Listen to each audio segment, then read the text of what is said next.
तो ये जो विशेषण यहाँ पर दिए हैं ये अरहंत सर्वज्ञ भगवान के विशेषण हैं। कृति शब्द भी आया है, उसका अर्थ होता है कृति, यानी जो कृत हो चुके हैं, करने योग्य कार्यों को जो संपन्न कर चुके हैं वो कृति कहलाते हैं। कृत्य अरहंत भगवान का एक नाम कृत्य है, कृति भी है। तो करने योग्य कार्यों को संपन्न कर चुके, अब उनके पास कोई करने योग्य कार्य नहीं बचा, जो थे सब कर चुके, अंतिम ध्यान केवल रह गया, बाकी सब वो कृति कहलाते हैं। तो इस तरह से शास्ता आप्त वही कहलाते हैं। ऐसे सर्वज्ञ अरहंत भगवान की चर्चा यहाँ पर की गई।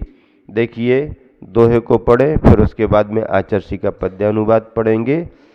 विराग परमेष्ठि परम ज्योति विमल कृत काम, शास्त्र सार्व सर्वज्ञ ये रहे आप्त के नाम। आचर्षी के द्वारा लिखा गया पद्यानुवाद, श्लोक नंबर 7, पद्यानुवाद 7वें नंबर का, पेज नंबर 98। मिल गया, निकाल लिया। विमल हुए कृत्य हुए हैं बीते राग, नहीं ऊपर ऊपर ऊपर ऊपर ऊपर से ऊपर से, परमेष्टि हैं परम ज्योतिमय पूर्ण ज्ञान के धारी हैं। विमल हुए कृत्य हुए हैं बीते राग अभिकारी हैं। आदि मध्य और अंत रहित हैं विश्व विज्ञ जग हितकारी। बेही शास्ता कहलाते हैं सदुपदेश के अधिकारी। विमल कृत बीतरागी अभिकारी यानी निर्दोष, आदि मध्य अंतरहित, विश्व विज्ञ यानी सर्वज्ञ, जग हितकारी अर्थात जगत हितकारी सारवह, यही शास्ता कहलाते हैं और सदुपदेश के अधिकारी यही हैं। अपने यहाँ पर जो भी ज्ञान की परंपरा आई है वो सर्वज्ञ भगवान से ही आई है। छद्मस्त उनको आधार बना करके उपदेश दे सकते हैं, छद्मस्त अपनी तरफ से उपदेश नहीं देते। इसलिए तीर्थंकर भी जब तक उन्हें केवल ज्ञान नहीं होता वो किसी को उपदेश नहीं देते, किसी को भी उपदेश नहीं देते, अखंड मौन धारण करते हैं, क्योंकि उनका अनुभव ये कहता है कि अभी मेरे पास सर्वज्ञपना नहीं है। हाँ, जब ज्ञानावरणी कर्म का क्षय होगा, अभी हमारा तुम्हारा क्षयोपशम चल रहा है, तो क्षयोपशम से हम बात कर सकते हैं। अगर ये आधार नहीं होता तो हम अपने मन की बात करते। ग्रंथ का आधार है तो हम अपने मन से कुछ नहीं बोल सकते हैं, न कम कर सकते हैं न ज़्यादा कर सकते हैं। आचार्यों ने जो ग्रंथ में लिखा है भगवान की वाणी को आधार बना करके उसी का प्रतिपादन हम करते हैं। क्या करते हैं? शास्त्र को। हाँ, व्यवहारिक उदाहरण जोड़ सकते हैं, अपना कुछ अनुभव बता सकते हैं, कुछ व्याख्याएं परिभाषाएं भी नए तरीके से बता सकते हैं, अपना गणित बिठाल करके समझा सकते हैं, आधुनिक विज्ञान जोड़ करके बता सकते हैं, ये सब चल सकता है। व्यवहारिक व्याख्याओं में परिवर्तन कर सकते हैं, लेकिन सिद्धांतों में परिवर्तन नहीं कर सकते। सिद्धांतों में परिवर्तन नहीं कर सकते। सिद्धांत तो जो शास्त्रों में आए भगवान ने कहे। अब आप कहोगे महाराज जी शास्त्रों में भी कई बार कुछ अलग अलग बातें मिल जाती हैं, एक में लिखा है ऐसा करो और एक में लिखा है वो ही मत करो। एक ग्रंथ कह रहा करना है, एक कह रहा नहीं करना। इसमें फिर आपको परंपरा का मिलान करना पड़ेगा, क्योंकि लिखने वाले लेखक आचार्यों के अलावा और भी हैं। अगर उन्होंने अपना कोई मत डाल दिया और वो हमारे मूल जिन शासन से मेल नहीं खाता तो हमें उतनी सावधानी रखना पड़ेगी। सावधानी रखना पड़ेगी। ग्रंथों में भी कई बार कुछ गड़बड़ियां मत मतांतरों को लेकर के हो जाती हैं। हाँ, मत मतांतर हो जाए वो बात अलग है, पर सिद्धांत विरुद्ध मत मतांतर ना हो। क्योंकि कई बार गुरु परंपरा से भी, एक गुरु की परंपरा से इनको अलग ज्ञान मिला, एक गुरु की परंपरा से इनको थोड़ा सा ज्ञान अलग मिला, उस व्याख्या में अंतर तो आ सकता है, लेकिन दोनों के ज्ञान की परंपरा में मोक्ष मार्ग, रत्नत्रय, वीतरागता आदि में विरोध नहीं आएगा। जो मूल सिद्धांत है मुक्ति का, उसमें विरोध नहीं आएगा। ये समानता मानी जाती है। अब देखिए अगले श्लोक है, वो थोड़ा सा उदाहरण एक देश होता है। एक देश होता है कि समझ लो अब हाथ पर रखेंगे तो निचला भाग तो नहीं दिखेगा, लेकिन वो हमारे हाथ पर रखा है इसलिए, बाकी उदाहरण एक देश होता है, बाकी पूरा भाग तो स्पष्ट दिखाई देता है आंवले का, ऐसा दिखाई दे। और अगर आपको ऐसा करना तो ऐसा कर लो, थोड़ा सा ऊपर का नीचे, अब ऐसा ऐसा कर दो तो पूरा दिख जाएगा आपको हाथ पर। उछालो थोड़ी गेंद जैसे, ऐसा ऐसा करके करो, बच्चे जैसे कंचे अंचे उछालते रहते हैं ना, ऐसे कर लो। अब आंवला अगर ऐसा वैसा कर लिया पूरा दिख जाएगा। उदाहरण एक देश होते हैं, लेकिन उस उदाहरण को भी पुष्ट करने को अपन तरीका ऐसा अपना सकते हैं। अगला श्लोक है, राग के बिना भी आप्त के उपदेश की सिद्धि। अब भगवान को जो कहा है कि उपदेश के अधिकारी हैं, तो अब कोई ये प्रश्न पूछेगा कि जब भगवान बन गए और बीतरागी हो गए तो उनको फिर उपदेश देने की जरूरत क्या है? उनको उपदेश देने की जरूरत क्या है? अगर वो उपदेश दे रहे हैं तो उनके मन में कोई अनुराग का भाव होगा। जैसे आपने महाराज जी को निवेदन किया, महाराज जी प्रवचन करो, अब महाराज जी ने आपका निवेदन सुना, अब महाराज जी के मन में कुछ आएगा ना, चलो भैया रविवार है, सभा करो, ये करो करो। तो आपने निवेदन किया और हमारे मन में जो भाव आया, तो हमारे मन में धर्म का स्नेह भाव आएगा ही आएगा। लेकिन ये हमारे मन में इसलिए आएगा कि हम छदमस्त हैं, अभी हमारे अंदर राग का भाव है, लेकिन ये धर्मानुराग प्रशस्त राग है। भगवान के अंदर से ये राग भी निकल गया। अब राग निकल गया तो फिर क्यों कर रहे वो उपदेश? नहीं करना चाहिए उपदेश।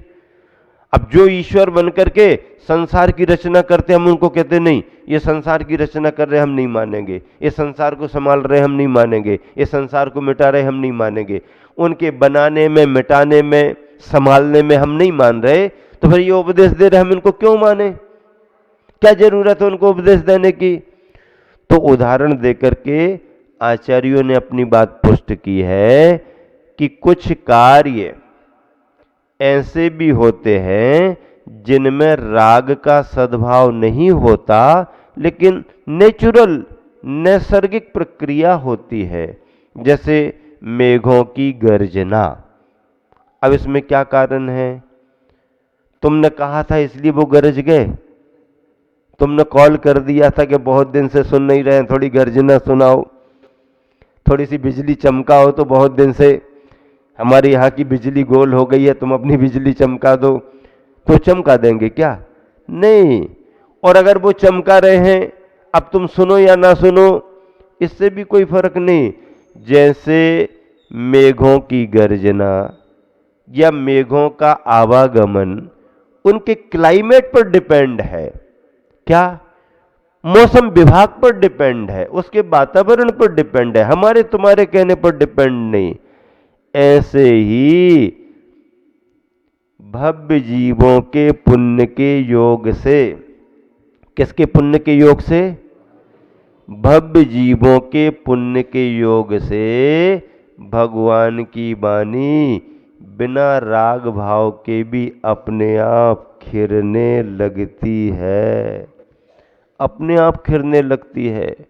कोई महापुरुष पहुंच जाए समोसरन में, तो निर्धारित समय के अलावा, अभी अलग जी ने सुना है, निश्चय सागर जी ने, कि 3 बार दिव्य ध्वनि खिरती है, इतने इतने मुहूर्त खिरती है, तो ये तो निर्धारित समय है। लेकिन अगर सौधर्मेंद्र पहुंच जाए असमय में, तो असमय में भी दिव्य ध्वनि सौधर्मेंद्र को निमित्त बना के खिर जाएगी। चक्रवर्ती पहुंच जाए, कोई नगर का राजा पहुंच जाए, आदि आदि, तो गणधर परमेष्ठी अगर असमय में कोई जिज्ञासा रख दें तो असमय में भी भगवान की वाणी खिरने लगती। ये उनका विशेष पुण्य माना जाता है। क्या माना जाता है? विशेष पुण्य माना जाता है। अब आप बैठे थे 5 मिनट से, 7 मिनट से महाराज जी के सामने बैठे रहे, महाराज जी पढ़ते रहे, लिखते रहे। आपकी इच्छा थी कि महाराज जी कुछ बोलें, बताएं, महाराज जी अपने काम में लगे रहे।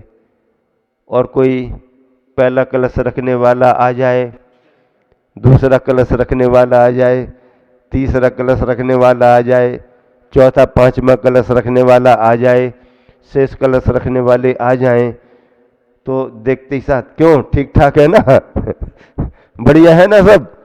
अब ये क्या है, तुम्हारे से कोई द्वेष था, इनसे कोई राग हो गया, ऐसा नहीं, लेकिन उस योग्यता से प्रभावित होकर के बात हो जाती है। आचर्षि कभी कभी श्रावकों से बात नहीं कर रहे, कोई मुनि महाराज जी भी गए, उस समय उन्होंने इशारा कर दिया कि थोड़ा अभी लिख रहे हैं या कुछ भी कर रहे। और अगर मान लीजिए अचानक कमेटी वाले आकर के खबर दे दें कि महाराज जी थोड़ा सा जिला प्रमुख कलेक्टर महोदय आपके दर्शन करने के लिए आए हैं, अब आचर्षि क्या सोचेंगे? अगर उनका कोई संकल्प पूर्वक काम है तो फिर वो बात नहीं करेंगे, और सामान्य से कर रहे हैं तो ये समझ करके कि ये बार बार नहीं आते हैं, बाकी श्रावक और संघ तो आगे पीछे भी चलो आ ही गए हैं, थोड़ा 5 मिनट इनको मार्गदर्शन तो भेजा दो। उमा स्वामी जब उमा भारती जब मुख्यमंत्री थी मध्य प्रदेश की, उमा भारती, तो आचर्षि तिलवारा में थे और वो जबलपुर में आई थी किसी अपने कार्यक्रम में, और परिचय तो था ही। उसने बस कमेटी वालों को सूचना दी कि मैं गुरुजी के दर्शन करने आ रही हूं। कमेटी वालों ने आचर्षि को बता दिया।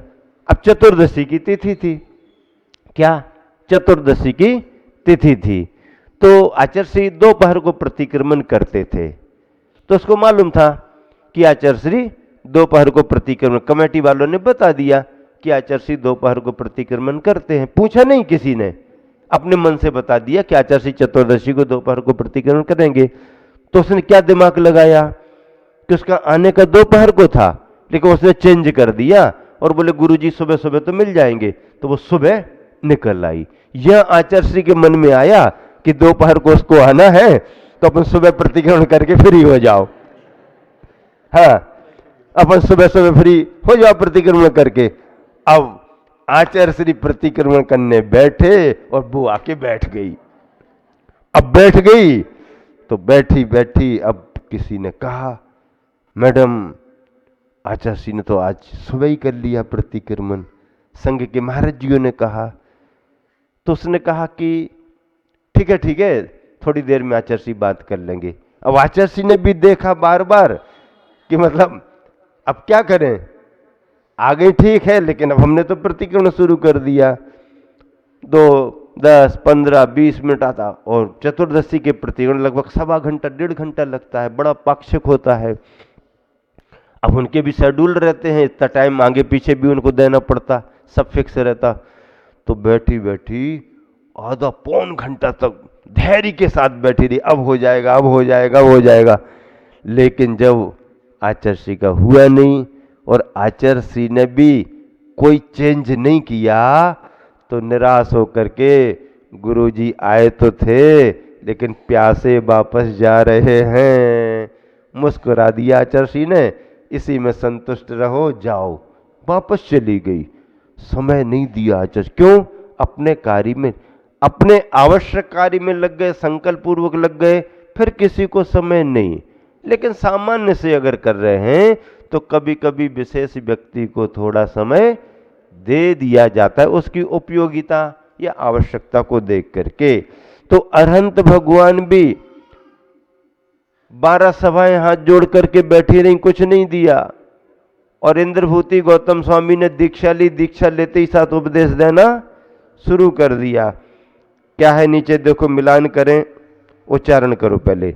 अनात्मार्थम बिना रागैहि शास्ता शास्ति सतो हितम ध्वनन शिल्पी करस्पर्शान मूर्जा किमपेक्षिते। शास्ता, हाँ एक साथ, अनात्मार्थम बिना रागै शास्ता शास्ति सतो हितम ध्वनन शिल्पी करस्पर्शान मूर्जा किमपेक्षिते। शास्ता आप तो भगवान, रागैर बिना, राग के बिना, अनात्मार्थम अपना प्रयोजन न होने पर भी, सता भव्य जीवों को, हितम हित का, शास्त्री उपदेश देते हैं क्योंकि उदाहरण बहुत अच्छा दिया। शिल्पी कर स्पर्शात बजाने वाले के हाथ के स्पर्श से, ध्वनन शब्द करता हुआ, मूर्जा मृदंग ढोलक, किम क्या, अपेक्षित अपेक्षा रखता अर्थात कुछ नहीं, बजाने वाले शिल्पी के हाथों के स्पर्श से ध्वनि करता हुआ मृदंग जिस प्रकार किसी से कुछ अपेक्षा नहीं रखता, राग नहीं है, उसी प्रकार वह शास्त्रा भी बिना किसी प्रयोजन या स्वार्थ के सभी को हित का उपदेश देते हैं। दोहा पढ़ो। स्वार्थ राग बिन सर्वहित होता प्रभु उपदेश दे आबाज मृदंग क्या चाहे प्रतिफल लेश। आचार्य द्वारा लिखा पद्यानुवाद। हाँ भविक जनों का हित हो देते सदुपदेश स्वयमेव विभो प्रतिफल की वांछा न रखते बीत राग जिन देव प्रभो। वाद्य कला में पंडित शिल्पी मूरज बजाता बजता है मूरज मांगता नहीं कभी कुछ यही रही अचरजता है। अर्थात भगवान जो उपदेश देते हैं उसमें वह राग पूर्वक भी नहीं देते हैं एक बात, और अगर उपदेश दे दिया है तो उसमें प्रतिफल की कोई वांछा नहीं रखते हैं कि हमने आपको उपदेश दिया तो आप हमारे लिए कुछ करें कुछ दें, ये भी अपेक्षा नहीं। और जैसे मेघों का गरजना बरसना या किसी ने हाथ लगा करके और बजाना शुरू कर दिया, अब बजाना शुरू कर दिया तो मृदंग आवाज देता रहेगा, लेकिन तुम उसके लिए कुछ प्रशंसा करो, ये करो करो, उसको कोई अपेक्षा नहीं है। बिना स्वार्थ के बिना राग के भगवान का उपदेश होता है, वो बीतरागी हैं, और उपदेश प्राणियों के पुण्य के योग से होता। भवि भागन बच जोगे बसाए, भव्य जीवों के पुण्य के योग से भगवान की वाणी खिर जाती है। भगवान किसी के कर्ता धर्ता नहीं है, बस केवल मोक्ष मार्ग का उपदेश देते हैं, सभी प्राणियों के कल्याण के मार्ग का उपदेश देते हैं। इस तरह से आज 2 श्लोकों के माध्यम से भगवान के विभिन्न नाम और भगवान जो उपदेश देते हैं उसमें उनका कोई स्वार्थ और राग नहीं है, ऐसा कहा।